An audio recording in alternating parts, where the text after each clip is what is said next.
ओम।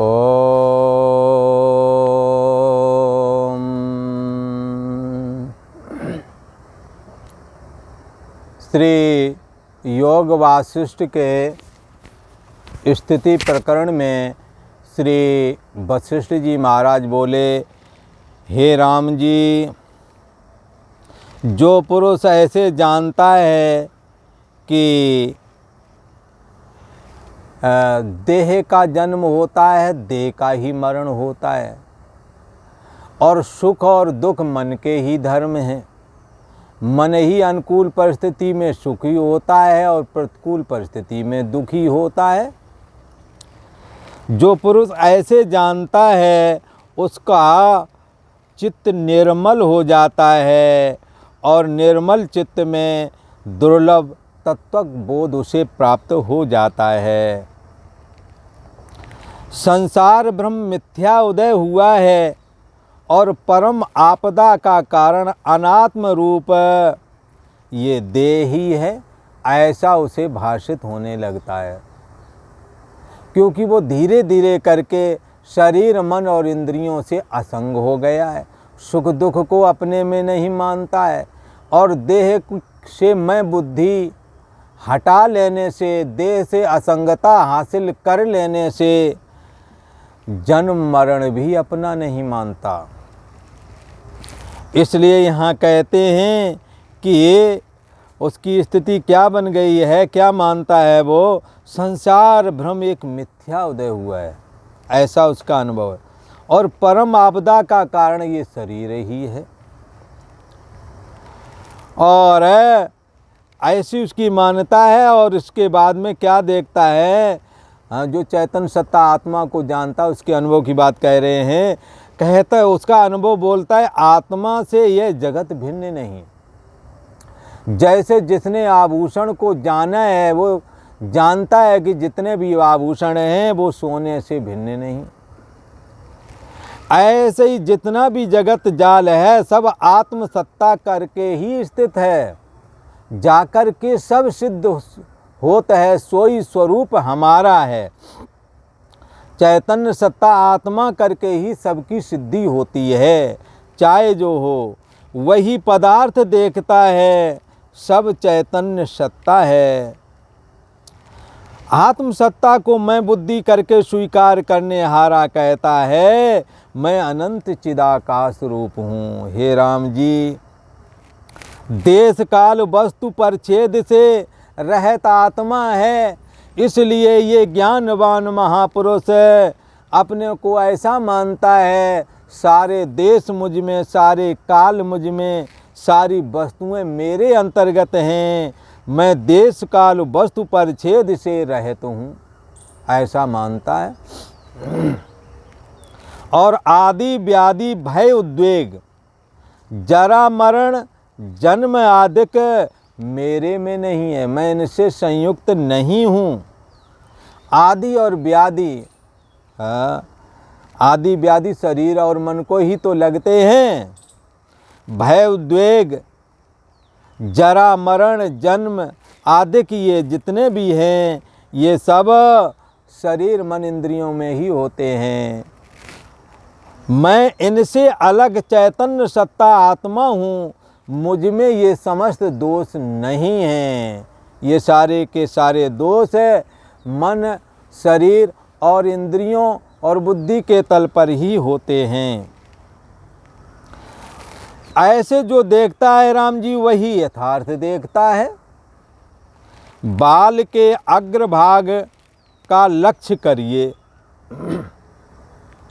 बाल के आगे वाले भाग को देखिए, फिर एक भाग के करोड़ों भाग करिए। उस बाल के अगले वाले भाग के करोड़ों भाग करिए। और ऐसा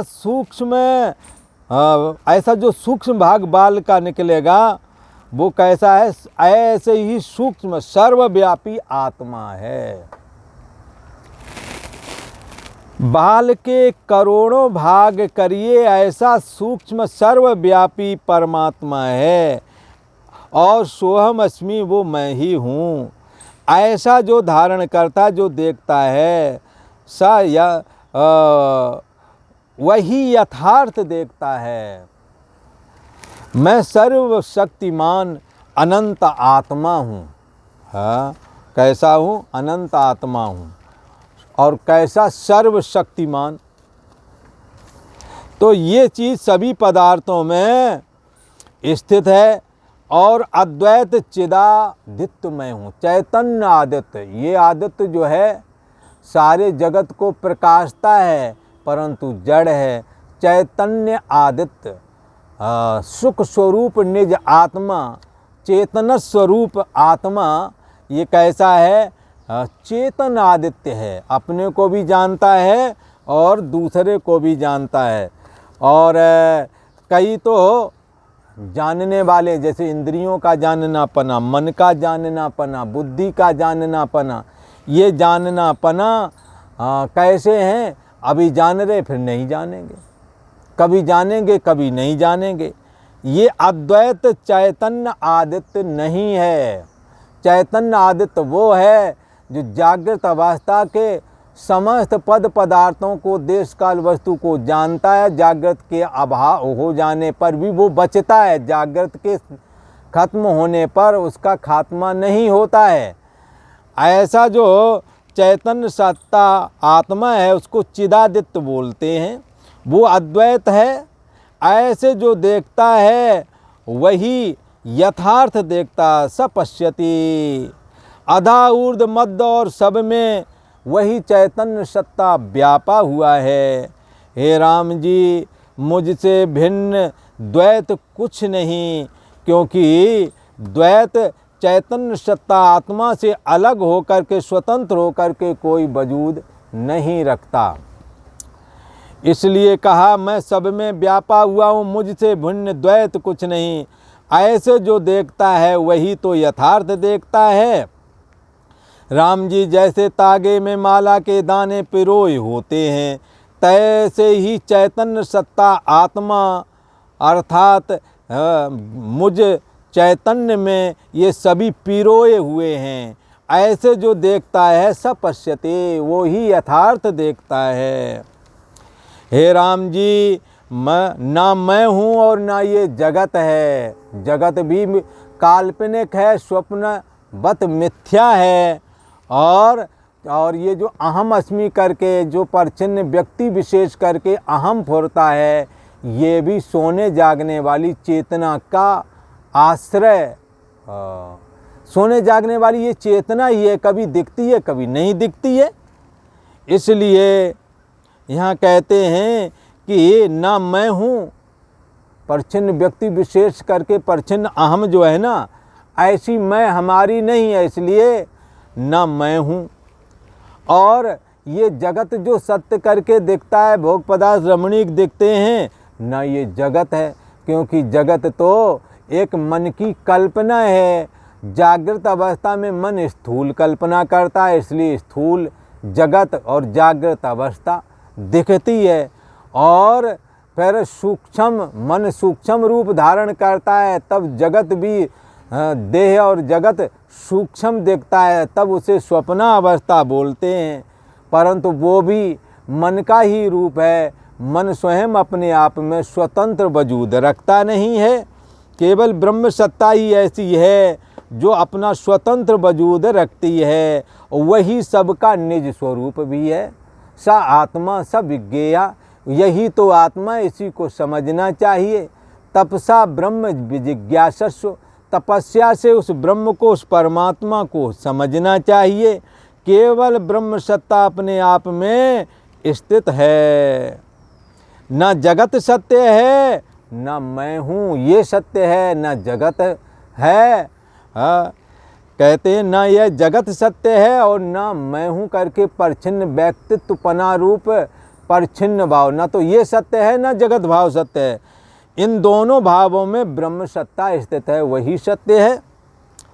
सत्य और असत्य के मध्य में जो एक देव है, जो जागृत अवस्था दिख रही है, सत्य करके जान रहे हैं, फिर जागृत का अभाव हुआ तो उसी के अभाव को भी जो जान रहा है। तो ऐसी परिस्थिति में जो जानने वाला है वो कैसा है? कोई देव है जो जड़ तो है नहीं, जो जान रहा है, और जागृत का आना और जाना भी जिसके द्वारा जाना गया, वो जानने हारा चैतन्य सत्ता कैसा है? अविनाशी वा अरे अयम आत्मा। वो अविनाशी है। वो जागृत अवस्था, स्वप्न अवस्था और सुषुप्ति अवस्था, तीनों का प्रकट होना और तीनों का अभाव होना, इन तीनों को जो जानता है वो कौन है? वो कहते हैं सत असत के मध्य में एक देव प्रकाशते हैं, जानते हैं, सदा रहते हैं, उसको कहते हैं चैतन्य सत्ता आत्मा। अविनाशी वा अरे अयम आत्मा, वो अविनाशी ही है। अविनाशी तू तद्विद्धि एन सर्वमिदं ततम। अविनाशी तो तुम उसको जानना जिससे ये संपूर्ण जगत व्याप्त है। किससे व्याप्त है? आत्मा के द्वारा व्याप्त है। तो क्या कहते हैं? त्रिलोकी में जो एक चैतन्य सत्ता आत्मा है, वही मैं एक अविनाशी पुरुष हूँ, ऐसा वो ज्ञानवान पुरुष जानता है। राम जी जैसे समुद्र में तरंग फुरते रहते हैं और लीन भी हो जाते हैं, जल रूप हो जाते हैं, जल से ही उपजे थे इसलिए जल रूप हो जाते हैं। तैसे ही राम जी मेरे में ये जो जगत है वो फुरता है और लीन भी हो जाता है। जैसे स्वप्ना फुरा और जागने पे स्वप्ना लीन हो गया, तो मेरे से जगत बनता है और मेरे से ही, मेरे रहते ही जगत मिटता है। जगत का फुरना और लीन होना ये चैतन्य सत्ता आत्मा में एक सहज प्रक्रिया के तहत होता है। अथवा प्रथम अहम है तब दृश्य जगत होता है। प्रथम अहम कौन है? परिच्छिन्न व्यक्ति विशेष करके जीव चेतना, उसके बाद में देह और जगत दिखता है। तो इसलिए प्रथम अहम है तब दृश्य जगत फुरता है। सो न मैं हूँ और न जगत है। परिच्छिन्न व्यक्ति विशेष करके जो चेतना है, अहम भाव है, वो भी मैं नहीं हूँ, और ये जो जगत सत्य करके रमणीक करके दिखता है, ना मैं जगत हूँ।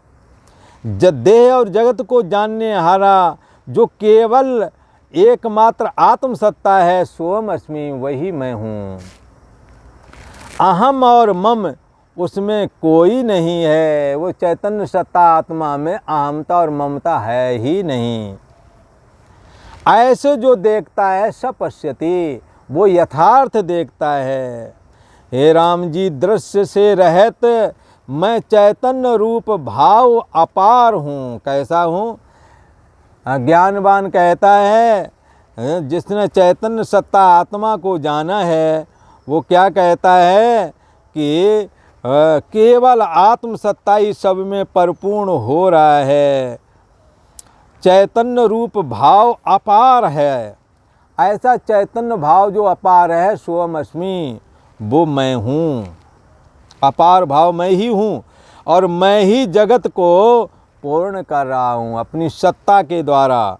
जो ज्ञानवान पुरुष हैं वो सुख और दुख, भाव और अभाव में चलायमान नहीं होते हैं, क्योंकि जिसका भाव हुआ, कोई पद पदार्थ दिख गया, मिल गया, परंतु अभाव हो जाता है, तो हर एक का अभाव होना है। तो ज्ञानवान इस बात को जानता है, जो चीज़ जन्मी है अथवा जो चीज़ प्राप्त हुई है वो एक दिन नहीं रहेगी। इसलिए भाव अभाव में वो किसी भी वस्तु से चलायमान नहीं होते हैं। वे केवल अपनी ब्राह्मी स्थिति में, ब्रह्म रूपता में स्थित रहते हैं। जगत के होने न होने से, भाव और अभाव से वो रहित हैं। क्यों? क्योंकि वो सत्ता मात्र रूप हो चुके हैं। उन्होंने अपनी मैं को सत्ता मात्र स्थिति में लीन कर दिया है। किसको? मन को। मन रूप अपनी जो मैं थी, जो देह को लेकर के फुर्ती थी, आत्म संस्थम मना करता है, उसको सत्ता मात्र आत्मा में स्थित कर दिया। भाव अभाव से रहित अनाभाव सन्मात्र रूप, जिसका कभी अभाव नहीं होता, ऐसा सत्ता मात्र रूप जो परमात्मा है, उसमें स्थिति प्राप्ति कर ली है।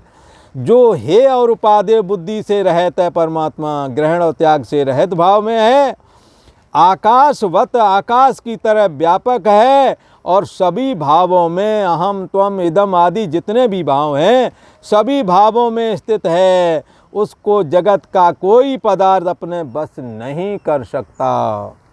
ऐसा है क्योंकि जगत के समस्त पद पदार्थों को वो स्वप्नवत मिथ्या जान लेता है और चैतन्य सत्ता आत्मा ही सबका आश्रय प्रकाशक है, सभी में समाया हुआ है। सोहम अस्मि, वो मैं ही हूँ। वह महात्मा पुरुष महेश्वर कहलाता है क्योंकि महान ईश्वरों का भी आश्रय प्रकाशक जो चैतन्य सत्ता आत्मा है उसको मैं मानता है, इसलिए वो पुरुष महेश्वर कहलाता है। तम प्रकाश से रहत अज्ञानता रूपी अंधकार उसमें नहीं रह जाता है। तम प्रकाश से रहत स अज्ञानता रूप अज्ञानता से रहित हो जाता है, सब कल्पनाओं से मुक्त है। वो सम और स्वच्छ रूप है, उदय और अस्त से रहित बन गया है। न उसका उदय होता है, अर्थात उत्पत्ति को उदय कहते हैं और नष्ट होने को अस्त कहते हैं। उदय अस्त से रहित सम वृक्ष की तरह हो गया है। ऐसी जो परम बोध अनंत सत्ता में स्थिति है, ऐसी स्थिति को उस ज्ञानवान पुरुष ने प्राप्त किया है जिसने चैतन्य सत्ता आत्मा का शास्त्र के द्वारा श्रवण करके, सत्पुरुषों का संग करके और चिंतन करके और चैतन्य सत्ता आत्मा में अपनी स्थिति को प्राप्त कर लिया है। ऐसे उस ज्ञानवान महापुरुष को श्री वशिष्ठ जी महाराज कहते हैं, हे राम जी मेरा नमस्कार है। इति श्री योग वशिष्ठे स्थिति प्रकरणे अनुत्तम विश्राम वर्णन नाम 22तमा सर्गः। आज इतना ही।